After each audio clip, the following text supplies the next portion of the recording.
I read them about 30, 40 years ago, and back then I felt they were really well done, scary stories, but I didn't think they were a movie. And it was not until I came up with the idea of a book that writes itself for the reader and tells that reader his or her scariest story, the thing that they are most afraid of.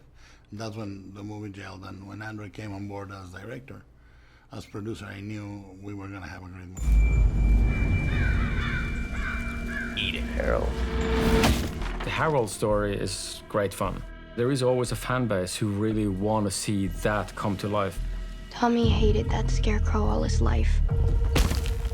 Harold was waiting for Tommy to get his revenge.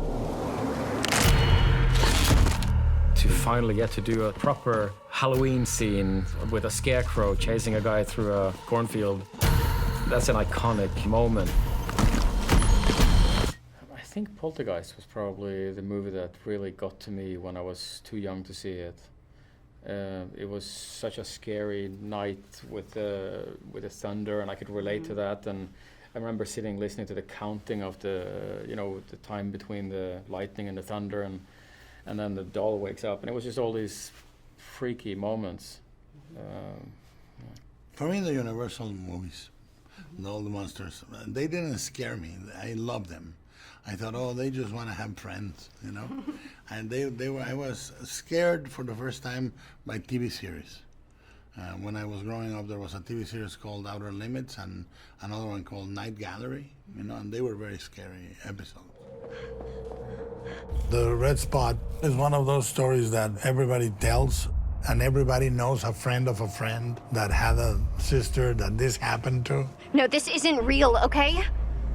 Stories can't hurt you. Ruth fears not being perfect. That's what's so horrifying to her when she realizes what's happening. The Red Spot is really one of those tales about horrible consequences. And I think it's a communal experience of watching a horror movie together is something amazing. And I think that it's that safety of the environment against the intensity of the scares and the fright that you're supposed to feel, hopefully. And it's a fun and scary experience, I feel. Yeah. The great thing about this movie, I feel, when we screen it, every time we have screened it, is there are two types of horror movies. The ones that scare you quiet, you know, like they're so shocking, so brutal, so overpowering that you go into silence, and the other ones, which are the fun movies, where you're yelling, oh no, get out of there, oh come on. This is one of those.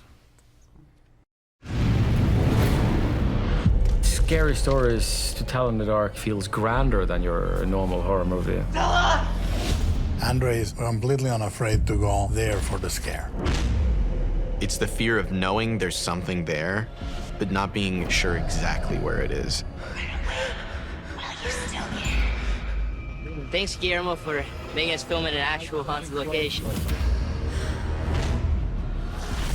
It was so fun coming onto set every morning and seeing what scary thing was going to be happening to me next.